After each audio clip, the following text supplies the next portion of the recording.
বঙ্গবন্ধু প্রায় আমার জানা মতে উনি 400 ভাষণ দিচ্ছেন ওনার জীবনে, 400। একটা ভাষণ হয় ওই 7ই মার্চে, ওইটার ভিতরে শুধু উনি কারো চোর বাটপার বলেন।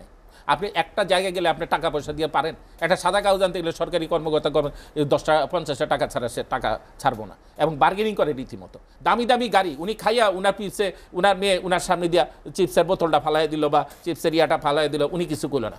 ডক্টর নুরুল আজহার, আমরা যেটা নিয়ে আলোচনা করছিলাম যে জবাবদিহিতার কথা, যেটি মোশাররফ ভাই উল্লেখ করেছেন যে আসলে গণতান্ত্রিক রাষ্ট্র ব্যবস্থায় জবাবদিহিতা খুবই প্রয়োজন, কিন্তু কোন ক্ষেত্রে আমরা সেই সুফলটা পাচ্ছি?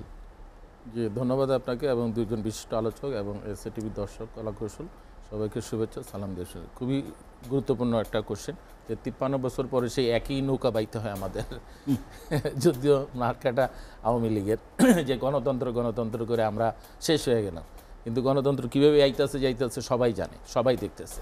তো এখন এটার সুফল তো জনগণ পাইল না, যেটার জন্য মুক্তিযোদ্ধার চেতনা ছিল যে বৈষম্য দূর করা। কি বৈষম্য হলো দেখেন, একজন 1000 কোটি টাকার মালিক, তার হলো পঙ্গু পোলা, অটিস্টিক পোলা, কথার কথা এরকম আছে বহুত।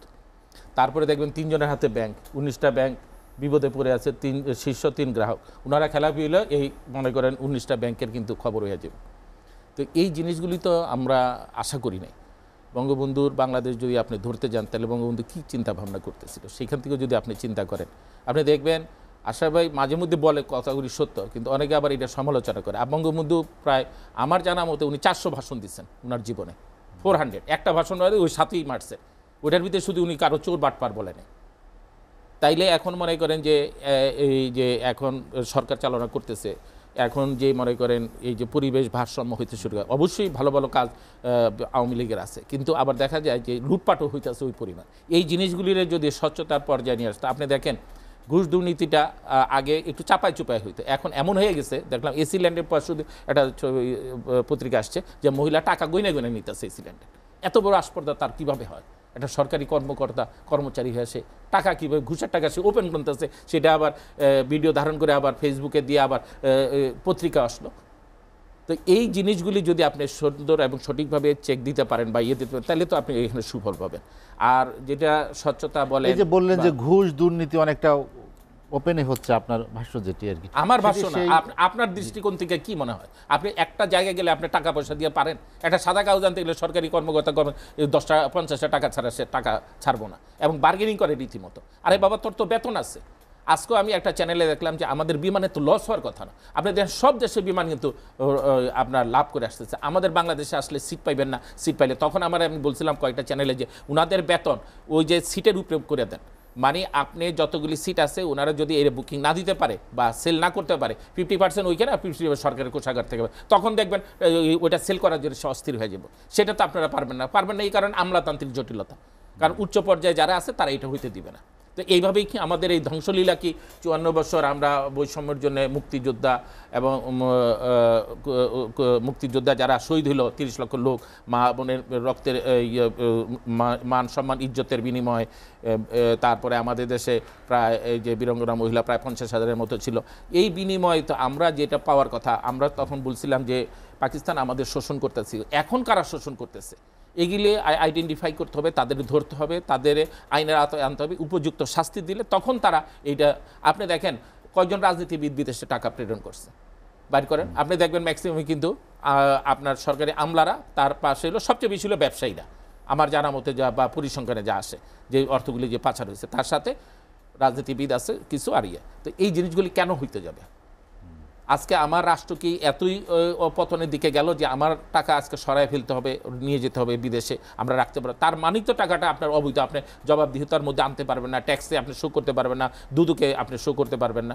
এইটার কারণে তো আপনি ভয়ের ভিত্তিতে আপনি টাকাগুলি বিদেশে আপনি পাচার করতেছেন। তো সেইখানে গিয়া যে আপনি সুখে শান্তিতে থাকবেন এরই বা কয়দিন বা কি প্রমাণ আছে? দেখবেন ওই টাকা তো একটা পর্যায়ে কিন্তু আপনার ওই রাষ্ট্রের কিন্তু সরকার যখন চাইবে, কয়েকটা দেশে হ্যাঁ ঠিক আছে, এখন আপনি মাল্টা বা সাইপ্রাস এইসব জায়গায় টাকা রাখতেছেন, তারা হয়তো শোকজ করতেছেন, বা পানামাতে কোনো একটা দিন হবে যে ওলাই পার্লামেন্টে দেখবে যে বিদেশে টাকা যখন এই পরিমাণে হবে, পার্লামেন্টে আইনটা পাস করে দিয়ে আমরা যে এই টাকাগুলি কীভাবে তাদের সোর্স অফ ইনকাম কী ছিল বা কী এইগুলি, অথবা ট্যাক্স ট্যাক্স আদায় করা শুরু করে দিবে, তখন কি হবে? তা আপনার এই রাষ্ট্রের টাকা আপনি কষ্ট করে মানুষের জনগণের টাকাগুলি আপনি দেখেন, আজকে যে গরম, কয়টা মানুষ অনেক জায়গায় লোডশেডিং, তারপরে ওই তুলনামূলকভাবে আমি দেখি ঢাকা অনেক ভালো পর্যায়ে আছে, মানুষ একটু শান্তিতে আছে, অন্য জায়গায় লোডশেডিংয়ের পরিমাণটা বেশি। তারপরে এই সরকার চাইতেছে যে যেভাবে হোক অন্তত গরমটার মধ্যে সহনশীলতার মধ্যে ইয়ে করার জন্য। তা না হলে আপনি দেখেন আজকে এই পরিবেশ, আজকে তো পরিবেশের উপরে মনে হয় একটা কনফারেন্স এসে আমি দেখলাম কয়েকটা চ্যানেলে, যে সরকার কোনো দিন দায় এড়াতে পারেন। আচ্ছা, সরকার তো আছে, সরকার দায় এড়াতে পারেন, আমি মানলাম,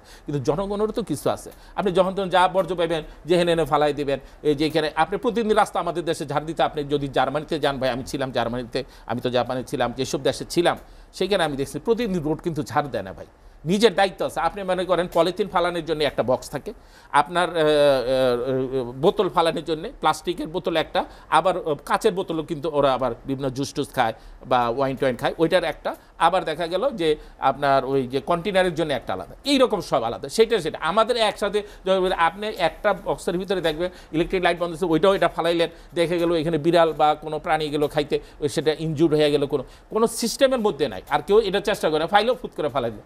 ভালো ভালো পর্যায়ের লোক ভাই, দামি দামি গাড়ি, উনি খাইয়া উনার পিছে উনার মেয়ে উনার সামনে দিয়া চিপসের বোতলটা ফালাই দিল বা চিপসের ইয়াটা ফালাই দিল, উনি কিছু করলো না, কারণ উনি সহনশীলতা, উনিও এইভাবে করে আইছে, এখন অর্ডের টাকা হয়েছে, মালিক হয়েছে, ওই মেয়ে ফালাইছে, আর আমি যখন ফালাইছি আর মেয়ে বলে, যাই হোক, এখন আমাদের এই মানসিকতা থেকে সরে আসতে হবে।